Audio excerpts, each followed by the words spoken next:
예, 저희가 다시 왔습니다. 오늘이 5월 12일이고 새 정부가 들어선 지 이틀 됐는데 선거가 정말 아주 먼 옛날처럼 느껴질 정도로 두 달이 너무 길었다고 할까요? 매번 그랬는지 모르겠는데 그래. 유난 이번에 좀 그러네요. 맞아. 뭐 속이 복잡해서 그런지. 그렇죠. 생각해보니까 5년마다 이 대선이 치러지니까 앞으로 내가 죽을 날까지 대충 이 수명을 계산해보면 대통령 몇 번 뽑으면 인생이 끝난다 이렇게 이제 카운트가 그렇지. 되더라고요. 대선 중심으로 생각하면. 예. 근데 이번 대선은 뭐 매번 그러하겠지만 굉장히 여러 가지 면에서 특이한 점들이 있었고 뭐 끝까지 판세를 알 수 없을 정도로 정말 초박빙 실제로 나타났고 그 전에 여러 가지 과정도 정말 여러 가지 돌발 사태들이 계속 있었고 무엇보다도 가장 이번에 특이했던 게 바로 적대적인 감정이 젠더를 중심으로 분출됐는지 아니면 실제는 그렇지 않은데 이게 그렇게 구도가 형성된 건지 이게 좀 모르겠어요. 프레임인지. 네. 옛날에는 이제 북풍 뭐 이런 말을 많이 그렇죠. 했는데 이게 폐풍인가? 그러니까 한국에서 페미니즘은 역사가 뭐 꽤 되죠. 제가 대학 다니기 시작한 80년대부터 여성학 강의가 있었고 여학생회가 이제 그 후에 생겨나고 그래도 90년대 2000년대 중반까지도 뭐 이렇게 막 그걸 놓고서 남자들이 굉장히 거부감을 갖는다거나 그런 게 없었는데 네, 언제부턴가 이게 막 여혐, 남혐 이런 말이 2010년, 15년, 16년 그때부터 있었던 것 같아요. 어떻게 지금 이렇게 회고가 되세요? 그 흐름이? 이게 이제 나는 평택이라는 데서 지역문화 운동을 한다고 해가지고 프로그램을 여러 개 했어요. 열린문화라는 단체를 만들어서. 근데 그때 한 프로그램이 이제 주변에 주부들을 모아서 노래 지도를 하는 싱얼롱, YMCA 싱얼롱을 좀 따서 이렇게 한 거예요. 근데 그때에 그럼 싱얼롱만 하지 말고 뭐 가끔 강연도 좀 하자. 그래갖고 이제 주부들 대상으로 하려고 그러니까 그러면 이제 여성학 쪽이든 뭐 아니면 뭐 여성 운동하는 분 그래갖고 이제 여성민우회 그 내가 크리스천 아카데미에서 알았던 분을 모셨어. 근데 나중에 보니까 이 양반이 너무 정치적으로 움직이는 것 같더라고. 그러니까 그런 생활에 이렇게 다 있는 여성 운동이라기보다는 그냥 그 정치를 하는 어떤 길, 통로 뭐 이렇게 된 게 아닌가 여성 운동이라는 게. 그리고 이제 좀 배운 사람이 하는 말인 거야. 페미니즘이나 뭐 이런 거는 생활하고는 관계없이 그렇죠.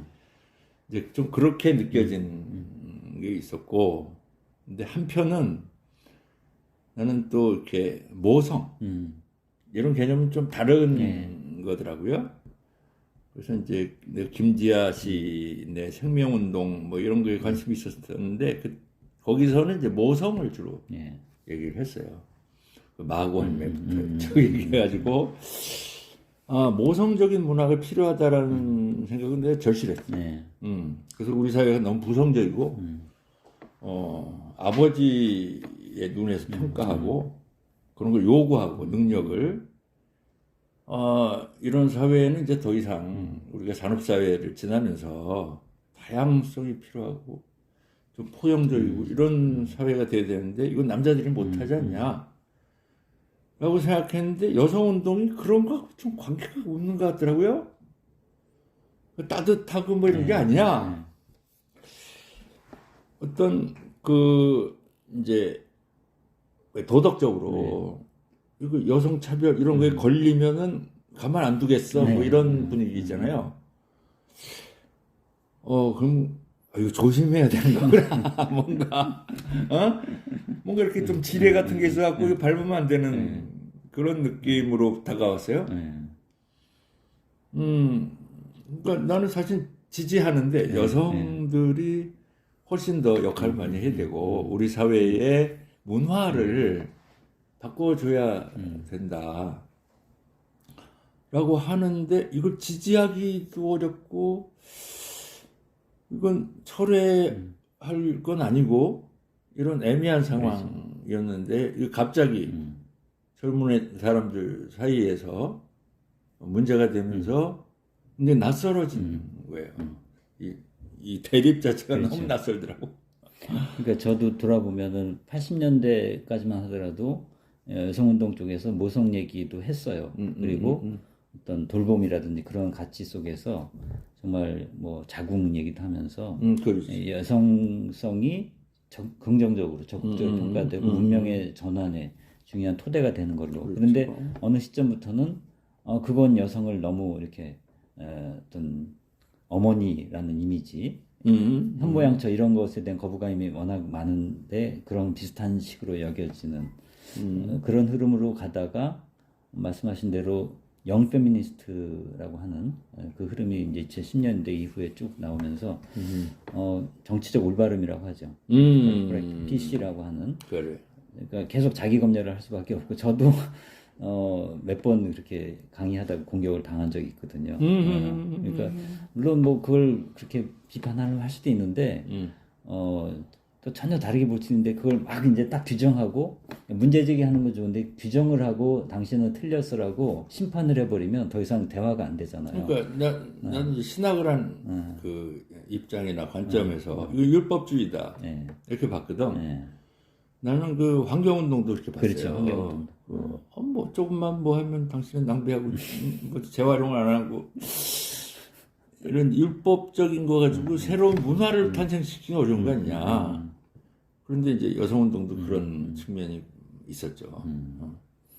그래서 영 페미니스트들하고 기성 페미니스트들 사이에도 사실 굉장히 긴장이 있었고 특히 머마드 이렇게 나오면서 그때 사실 너무 나갔거든. 그때는 뭐 거의 남자 자체를 다 싸잡아서 이건 어떤 남자도 이건 다 문제가 있다 이렇게 봐버리니까.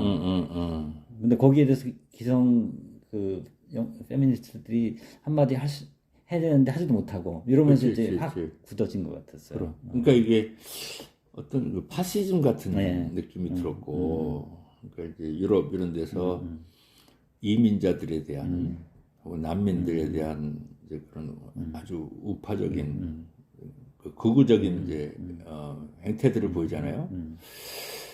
뭐 그런 느낌. 그 이제 일베하고 이제 거의 뭐 다를 게 없는 그러니까 근데 그걸 되면 젊은이들이 갖고 있는 요즘 이제 뭐 살기 힘들고 직장도 없고 결혼하기도 힘들고 뭐 이제 그런 얘기들하고 이제 결합이 돼가지고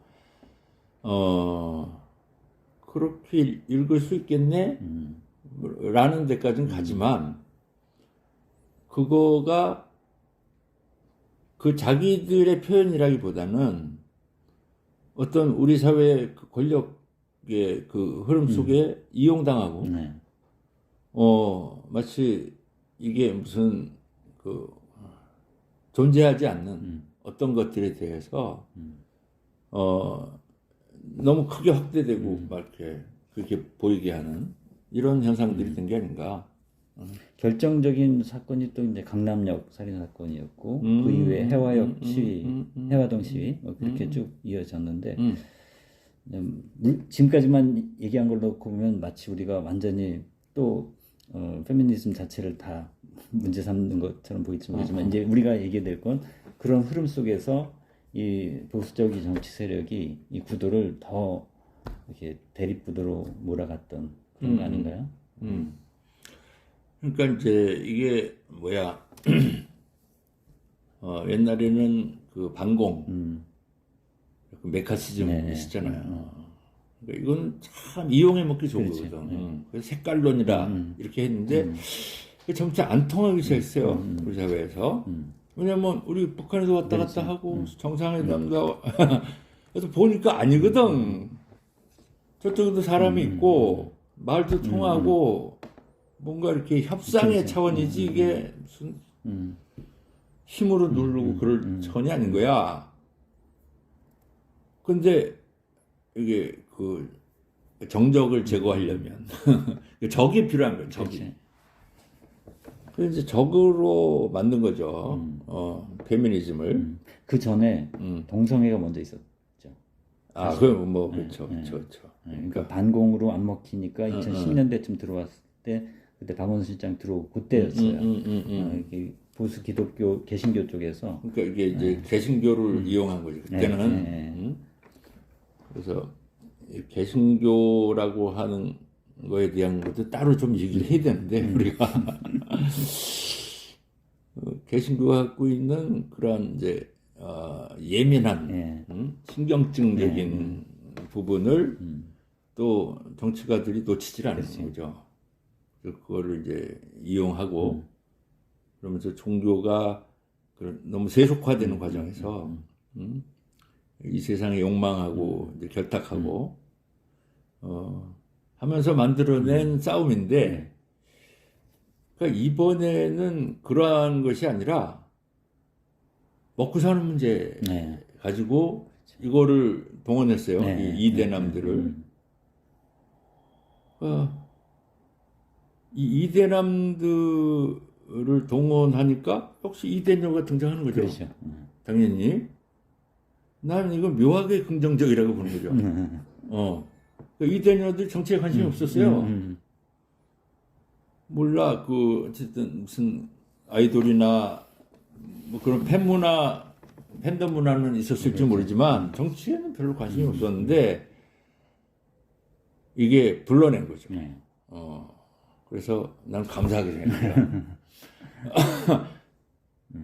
그러니까 우리 집에도 딸이 둘 다 이제 이대녀였는데 뭐 지금 하나는 3대녀가 됐네. 정치에 별로 관심이 없고. 근데 지금 이 대통령이 대통령 된다는 거에 대해서 동의할 수가 없네. 그 정도였는데 이게 뭐 여성가족 폐지 뭐 이런 얘기 나오니까 확 돌아서더라고요. 그러니까 그 싸움을 정치에 쓰긴 썼는데 이게 자기들한테 유리하게 쓴 건가 하는 생각이 들 정도로 그러니까 옛날 메카시즘의 역할을 한 거죠 이게. 근데 더 길게 보면 민주주의에 깨어있는 이대녀의 등장, 한국 민주주의에 이거는 희망이다. 이게 그 옛날에 486, 586 뭐 이러면서 그 운동권의 경험을 가졌던 민주화 과정에 참여해봤던 사람들이 아직도 정치의 주체 세력인 것처럼. 근데 그게 이제는 균열이 생기고 젊은이들에게로 갈 수 있는 그 계기를 오히려 줬다는 데 대해서 저는 굉장히 고무적으로 생각을 하고 그렇습니다. 근데 그 페미니즘에 대한 이야기가 지금은 정치에서 잘 익으면 이게 문화적으로 정착이 되지 않을까 향후 그렇게 기대하고 있습니다. 그러니까 이번에 그 선거 분위기로 볼 때는 이대남이 58% 찍었거든요. 이대녀가 또 58% 거의 똑같이 나왔다고. 그래. 그러니까 생각보다는 그렇게 확 양쪽으로 이게 몰린 건 아니에요. 그렇죠. 네. 그러니까 지금은 현실이 미디어에 반영되는 게 아니라 미디어가 현실을 오히려 창조하는 그런 시대잖아요. 점점 그렇게 돼가고 그렇지. 있고. 네. 더구나 코로나 때문에 전 이것도 크다고 봐요. 대학생들이 학교를 못 갔잖아요. 2년 이상. 그런 가운데 서로 못 만난 것도 있다고 봐요. 남녀가 못 만나고 남자들끼리도 실물을 못 봤구만. 그렇죠. 그 안에 편차가 분명히 있었을 거예요. 한마디로 과잉 대표될 수밖에 없었던 상황이 있다는 거죠. 그러니까 미디어가 너희들은 이래라고 자꾸 호명해 주니까 나도 그런 추상 명사들이 된 거지. 그렇죠. 나도 그런가 하면서 이렇게 동화가 됐는데 사실 까보니까 그런 것도 아니고 실제 설문조사 봐도 당신 전형적인 이대 남이냐 할 때 아니라는 대답 의외로 많거든요. 어. 그렇게 보면 그냥 그 약간 좀 극단적이고 적대적인 페미니스트들과 그다음에 이쪽 일베 요 대립 구도가 너무 좀 지나치게 부각이 됐던 그런 면이 있어 보여요. 그 사실은 이제 스토리텔링을 한 거잖아요. 네. 근데 이제는 정치가 스토리텔링의 차원이 됐어요. 왜냐면 미디어가 발달하니까 그렇죠. 당연히. 근데 미디어를 보수가 장악하고 있는 거라. 그럼 이 시대의 스토리는 보수가 만들어가는 거야. 그렇죠. 민주당이나 이런 쪽은 이 스토리가 없어. 예? 그냥 이재명 같은 양반이 자기 스토리를 갖고 등장을 하는 거예요. 큰 스토리를 만들고 그가 거기 등장하는 게 아니고 아주 힘겹게 네. 개인이 버티다가 그 점에서는 뭐랄까 너무 뒤떨어져 있다. 이 진보라는 데가 이 시대에 대해서 굉장히 뭐랄까 민첩하지 못하고 굼뜨고 또 잘난 척하고 있는 거야. 뭐 우리는 뭐가 있다고 생각하는 것 같은데 부지런하게 스토리를 만들어내고 그리고 이게 스토리는 뻥이라고 생각하는 거야. 뻥이 아니고요. 그렇죠. 이렇게 우리가 미처 포착하지 못한 것들을 이렇게 하나로 모으는 건데 이 힘이 없는 거지. 그렇죠. 어? 오히려 저쪽이란 표현이 이상하다. 하여튼 국민의힘은 옛날에 천막 당사 이런 게 굉장한 연출이잖아요. 그러니까. 그러니까 어쨌든 좀 사기 치는데 강하면 그렇죠. 세상을 움직여요. 요즘은. 그러니까 이걸 사기냐 진정성이냐 이렇게 가르면 안 된다. 양심이냐 뭐 이렇게 가르면 안 된다. 이거는 앞으로의 이제 나는 그 도덕의 문제, 그 윤리의 차원이라고 보는데 무엇이 선하고 아니고로 세상을 몰고 가면 안 돼요. 그러니까 우리 국민들이 행복할 거냐 아니냐 뭐 이런 거 있잖아요. 뭘 행복해? 나는 좀 그 연봉이 좀 높았으면 좋겠어요. 아니면 난 정규직이 돼 이런 욕망이잖아. 그렇죠. 그러니까 그런 욕망에 대한 스토리가 있어야 돼요. 이걸 옳게 삽시다. 아니 그런 거 말고요. 그다음에 누구나 나라 걱정을 하는 건 아니잖아요. 우리 집안 걱정하고 내 이제 결혼할 때 아파트 살 걱정하고 이런 건데 그런 걸 스토리로 만들 수 있단 말이에요. 우리가 성을 지을 수 있다니까. 근데 너무 도덕화돼 있어요. 이 진보가 페미니즘은 그렇지 않아요. 그렇죠. 페미니즘은 이야기에 굉장히 익숙해요. 그래서 지금 이제 그 개딸들 시위하는 데 가면 그렇게 재밌대잖아. 남자들이 모여서 하면 재밌게 안 해요. 강하게 하지. 그러니까 우리가 투사의 시대 거의 광야를 건널 때, 그러니까 광야를 건널 때는 별로 스토리가 필요 없는 건가요? 필요 없죠. 그러니까 거기 명령하고 따르고 거기서 그 옆길로 안 세우면 되는 거예요. 옆길로 세야 재밌지. 땡땡이도 치고 그래야 세상도 보고 그런 거 아니에요? 근데 그때는 그렇게 했다가는 전쟁에 지니까 그래서 이제 다윗이 가나안에 들어와서 다윗이 승전을 했다 이거예요. 승전을 해서 돌아오는데 꽹과리도 치고 뭐 한 거야. 근데 그 광야 있을 땐 그렇게 안 했거든. 그러니까 쟤네도 웃기는 애들이네. 이런 이제 미디어가 이렇게 하는 거죠. 그 사울의 딸이 창밖을 보고 웃었다는 거잖아. 비웃었다. 그 가나안 문화거든요. 풍요로운 곳에서는 내가 맛있는 걸 먹었으면 그거를 내가 표현을 해. 그리고 감사하고, 그것이 이제 그 사회의 문화가 되는 거예요. 야, 우리는 이렇게 풍요롭고, 그러면 그런 감사하고 할 때에 약한 자들이 더불어 네. 그걸 나누는 거죠. 그런 문화들을 갖게 되는 건데, 그런 이제 풍요의 사회의 문화가 우리한테 아직 안 온 거다. 승리는 했어요, 우리가. 그렇죠. 경제적으로 가나안에 들어왔어. 들어왔는데, 그냥 두리번거리고 있어. 야, 쟤네들은 막 축제도 하고 그러네? 막 그런 거고, 야, 그런데 이제 이게, 뭐랄까. 너무 공적인 것만 생각하지 않고 개인적인 걸 생각하는 사람들은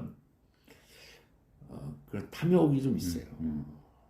탐욕이라는 게 이렇게 문화를 만들고 맛있는 것도 만들고 이러는 거라는 거야.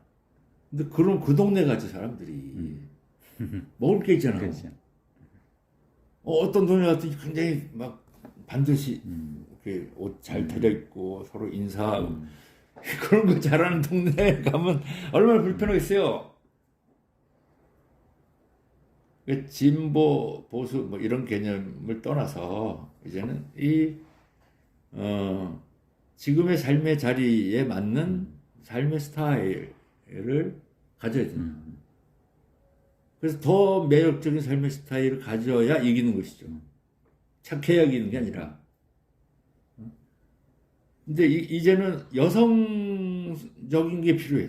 소프트한. 그럼 아까 우리 처음에 얘기했던 약간 율법주의적인 페미니즘은 광야 문화의 잔영. 그렇죠. 그건 여성성이라고 볼 수가 없어요. 여성들이 이제 그 부성적인 것을 흉내낸 문화죠. 그렇죠. 여자 국회의원이 막 넥타이에 이러고 다녔잖아요. 그런 거에 반영인 그렇죠. 거고 투사 같은 개념이었어요. 그래서 앞장서서 막 이렇게 하면 그 다음에 장관도 되는 거야. 여성관. 그 지금은 그게 아니에요. 개딸들은 그런 투사적인 면이 아니라 즐기는 거죠. 무슨 팬덤 문화처럼 하고 있고요. 그렇지. 굉장히 긍정적인 표현들을 하잖아. 민주당은 할 수 있다. 그러니까 페미니즘이 정말 이거 확장 내지 중심을 새롭게 이동하는 거죠. 그렇지. 외연을 넓히는 거죠. 지금 중심 이동이 이루어지고 있고, 페미니즘이라는 게 이렇게 이론적이고 관념적이고 뭐 이렇게 어떤 윤리적인 규범 이렇게 가다가 몸으로 보여지는 거예요. 개딸들이 막 움직이는데 그게 페미니즘이야. 이제 또 하나 봐야 될 게 그러면 그런 새로운 변화의 흐름에 뭐 이대남 포함해서 젊은 뭐 요새는 10대 남자애들도 엄마 페미야 이런 게 욕이라잖아요. 공격이고 그런 게 있는데 그러면 이렇게 페미니즘의 결이 바뀌면 그런 것도 좀 달라질까 그런 기대가 있네요. 당연히 달라진다고 봐요. 그건 어차피 우리 사회는 페미 문화를 요구하고 있어요. 사회 자체의 변화가 그렇다고. 근데 그것에 대해서 지금 버티는 건데 그건 한계가 있죠. 그러니까 그런 얘기 하거든요. 2대 남은 있는데 3대 남은 없다. 없다는 건 아니고 별로 호명이 안 되잖아요. 그 10년 차인데 왜 그럴까? 그러니까 3대 남만 하더라도 이미 사회에 들어가서 보면 자기들이 그렇게 막 피해를 당한 것도 아니고 그렇지, 20대까지는 정말 모든 면에서 여자들이 앞서가고 자기들 군대도 갔다 와야 되고 그런 것에 박탈감이 있었는데 30대가 딱 돼 보면 여전히 우리나라는 남자들이 더 아직 기득권이 이런 걸 점유하고 있죠. 그렇죠. 그러니까 재밌는 얘기는 이제 요즘 아이들은 어렸을 때부터 그 여성이 막강한 권력을 갖고 있는 걸로 본다는 거잖아요. 유치원 교사, 어린이집 교사, 뭐 공부도 잘하고 여자가. 그러니까 뭐 여자들이 뭐가 약해? 예? 이제 그런 특별한 경험을 가진 세대죠. 그런 것을 이제 바로 잡아주는 게 미디어인데 그렇죠. 미디어가 그 역할을 안 하고 오히려 조장하고 있는 거죠. 지금 그러니까 미디어 욕을 맨날 해봐야 소용은 없는데 그 이제 뭐 법으로 빨리 좀 정리를 해야 되고 그다음에 이제 이 누후 같은 뉴미디어가 역할을 해야지 뭐 많이 성원해 주시고 예, 앞으로 이제 5년을 우리가 잘 또 견디고 성장해야 되는데 전 요새 화두가 그거예요. 이게 뭘까 내 인생에 뭔가 하나의 시나리오가 새롭게 쓰여진 건데 이게 저한테 어떤 의미든 뭔가 저의 새로운 어떤 도약의 계기로 삼으라는 신호가 아닌가. 그렇게 밖에는 지금 어떻게 대처할 방법이 없더라고요. 계속 무너져 있을 수는 없으니까. 그렇죠. 이제 우리가 5년 동안 사실은 굉장히 즐겼어요. 네. 이게 좋은 지도자를 이렇게 해도 되는구나. 라는 걸 즐겼는데, 그 즐기는 동안 우리 사회의 숙제들이 아직 남아있는 그렇죠. 거예요. 근데 이 숙제들이 소리를 질렀어. 막 드러난 거야. 그러니까 이제 이용당 측면이 있지만은, 이용할 만한 거리들이 많이 있었다니까요. 그러니까 이것을 사회에 드러냈고, 그 다음에, 그렇게 할 때, 이렇게 준동하는 자들이 어떤 자들인가도 다 드러났고, 우리가 흔히 말하는 엘리트들이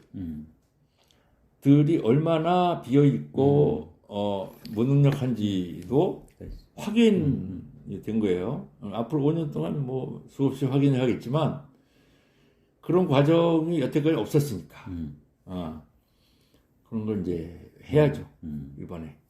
이게 좀 걱정이 되긴 해요. 5년이라는 세월은 짧지 않은데 그 잘못된 리더십이 들어가면 뭐 그 밑으로 어마어마한 힘들이 다 줄을 서고 사회 전체가 이제 물이 바뀌는 게 그게 좀 그러니까 이게 묘한 그 크로스가 되잖아요. 이제 전 세계적으로 한국의 위상을 올라가고 굉장히 긍정적인 기운이 있는데 우리 내부적으로는 그렇죠. K 트럼프 생겨가지고 이때에 이걸 이겨내고 뭔가 더 진일보하는 이런 내성이 그렇죠. 갖춰졌는가 우리 안에 뭐 각자 이제 판단을 뭐 하시겠지만 저는 뭐 긍정적으로 봅니다. 내성이 있다. 네.